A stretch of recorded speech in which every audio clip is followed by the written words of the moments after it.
We made it to the year 2024. Wait, that's not gonna work. That's gonna be confusing though. We made it to the blog posts, hold on. We are now reading blog posts from the year 2024, which by the way has obviously been such a fantastic year for everyone, right? Like, we love it this year. This year has just been like, at the beginning of this year, I thought I might be moving to a different state to go to a creative writing program. Fun fact, didn't get into any. But I'm actually glad I didn't get into any because this year has just been a lot, and it would have been crazy to move and to just leave everyone and everything I knew while I'm dealing with all these life changes. I technically did get accepted into a program, but it wasn't one that I wanted to go to. It wasn't creative writing, and so I didn't go for it. I've been moving my whole life, and I'm fine with visiting different places. I loved all the different places I got to learn about, but it's a lot, and for once in my life, I just want to have some consistency, some routine. And so I'm glad that I settled down, that I'm just taking some time to feel Utah out, to develop connections and relationships with people who are also gonna stay here, including like my whole writing group, which they have my heart because we're all trying to be authors. LOL. And Utah's not that bad. I will say there are some things I really dislike about Utah, but there are some things I love. And I wrote about all of this at the beginning of the year when I was thinking, am I gonna be leaving here? Am I going to be staying? So this blog post was posted on January 14th, 2024. Blog title, My Love-Hate Relationship with Utah. I'm sure I'll have more to add on after I finish reading. It's odd. No matter where I go, I hear people complain about where they live. It's too boring, or cold, or hot. However, out of all the places I've lived, Utah tops the charts when it comes to complaints. Sure, it has plenty to keep you entertained, and it certainly doesn't get as cold or hot as humid states, but become a resident and suddenly you relinquish your claim to completely love it here. It's true that many people find it an odd place to live because they're surrounded by a culture quite different from their own, the culture of the Church of Jesus Christ of Latter-day Saints. You'll find more stores closed on Sunday, the streets become a ghost town during that same time, and throughout the week you won't find a single bottle of alcohol on display in the grocery stores. They'll be like refrigerated and hidden, but you ain't going to Costco and seeing those whole line of wine bottles out and about. Did you know that Costco is the #1 seller for wine globally, but not in Utah? I'm sure there are even more reasons why others might experience a great culture shock when they move here, whether members of the church or not. I mean, people complain if they are members of the church who have lived there their whole life. Like I said before, most everyone has a gripe with the place they live. These are mine. Why I love and hate it here all at once. For the sake of respect, since in many ways it is a privilege that I can call this place home, I'm going to start and end the reasons with why I love it here. To protect your sanities, I'll keep the praises brief. I don't want anyone going mad with anticipation. That's right, I know y'all just really want to know why I don't love it here. So why do I love it here? The most amazing and the most taken for granted part of the state, the mountains. I'm located far enough north that I could walk to the mountains if I wanted to. As a person who loves the outdoors, I love all the recreational opportunities this creates. We can go hiking, skiing, snowboarding, relaxing in hot springs, driving through canyons, camping, rock climbing, backpacking, summiting, snowshoeing, trail running, sledding, or just have a picnic surrounded by a magnificent view of bushy trees and rocky mountain surfaces. Most of those things don't cost money. Well, I would say there are many things in that list that don't cost money. I even know a way to go cross-country skiing for $15 total, and that's assuming you have zero equipment. I also like how peaceful it is on Sunday. Some people might dislike it, but for me, it's nice to have the world quiet down once a week. With how busy life gets, we could all use a little more slowing down as a community. Whether or not we're attending church or not, it's nice to have that peace. Now the details you really want to know. Why I don't like it at times. Caveat, at the time I wrote this, I lived in Provo. Keep that in mind. In Provo, I'm surrounded by a mass of university students, mostly single, mostly younger than me. As a graduate who was married and in a different stage of life, it can feel isolating. It's not totally awful. I still get to play soccer recreationally, and although many of my friends have moved, not everyone has left yet.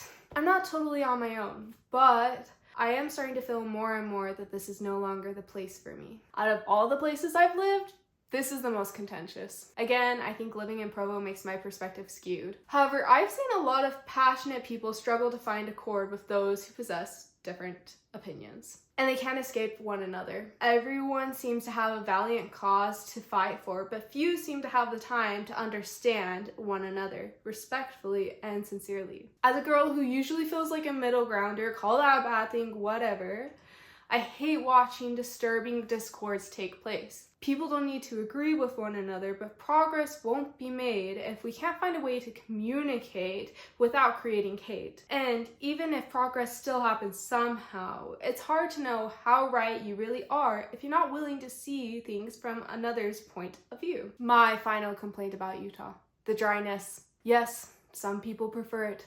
My skin doesn't. I don't mind that the winters and summers are bearable because they're not too hot or too cold because of humidity. But my sensitive, already dry skin screams whenever we transition between seasons. It not only looks bad, but it hurts. Despite all the annoyances, here's one final reason I like living in Utah. I have a pretty good life here. There's no war. I have rights and the ability to advocate for myself if I need to. I don't go out and party, but I do go to game nights, which is 1,000% more satisfying to me. It's not extremely cheap, but I still get by. Right now, I guess you could say there's a little more love than hate for my state. It's okay not to be in love with every single thing about where you live. It's also okay to lean into the love, step back for a moment, and appreciate what you have. I'm sure people are feeling a lot of feelings that conflict with living just in the United States right now. Maybe some of you are off the roof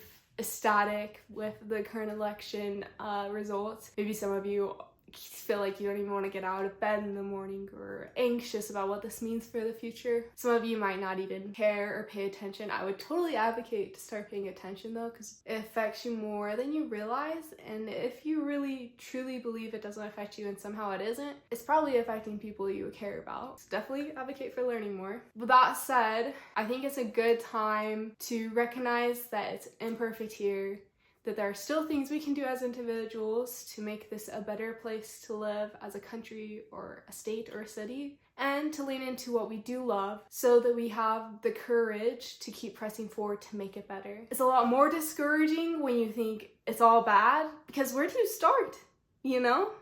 When I wrote this post, I didn't include everything that I love or everything that I dislike about the state. For one, I have lived other places with more diversity, and I just felt that I benefited more from that personally. Just because another person has the same skin color as me doesn't mean they have the same culture, the same backgrounds, and I can definitely still learn from them. But I have people that I'm close to that have really suffered through racial discrimination here, because people have looked at their skin color, saw them as different, and saw that as a bad thing, versus other places that I have lived where it was less common because people were used to more inclusion, integration, acceptance of differences. I've also seen a lot of religious discrimination, usually among people who are younger, but not exclusive to younger people, where they look at others who are different, bully them for believing differently. And finally, I've seen a lot of perfectionism here. People don't feel like they're good enough, and I think that does tie into some church culture, and it's also spread to others who aren't in the church. There's a lot of what's going on with the Joneses here, trying to look good outside, trying to always be happy, always be successful, and that's just not realistic. It's way too much pressure for anyone. You can be sad, and that's okay. You can be imperfect and make mistakes and still learn from it, move forward, apologize, and that's okay too. We have to give each other a little more space and grace to feel, to be able to grow and change, and to not judge each other for being different or believing differently. I've also felt a lot of kindness from people here. Not gonna say Utah is the #1 top nice place people, but it is a lot more open to the opportunity to making friends with someone you don't know versus other places you might be walking down the street and it's eyes down, don't say hi, don't acknowledge each other type deal. I don't know if I'll ever love anything more than just how beautiful it is here, but this is a place that I've learned to be happy to call home. I have friends here who I imagine will be lifelong friends, hashtag my writing group, that will probably stay here for most of their lives. And it's nice to know that that community is there for me. Community is just so important wherever you go. So Utah's not perfect. There are things that we can work on as individuals, especially when it comes to being more open-minded. That doesn't mean you have to change your beliefs, but simply ask questions because you want to learn to listen and love, not because you're trying to pass any judgments or trying to convince someone to be different. I know that some of the things I've listed aren't just problems with my states. There are problems like this other places, and I think we all have the opportunity to make a difference where we live. That doesn't mean necessarily going out and petitioning, although if you can do stuff that's effective like that, great. I think what it really means is being friendly and kind to the people around you, where you work, where you live, and teaching your kids and those you interact with to do the same. The best way you can teach is by modeling it, but especially with kids, be aware of how they're treating others. Be aware that if you're making comments about someone behind their back, if you're being passive aggressive,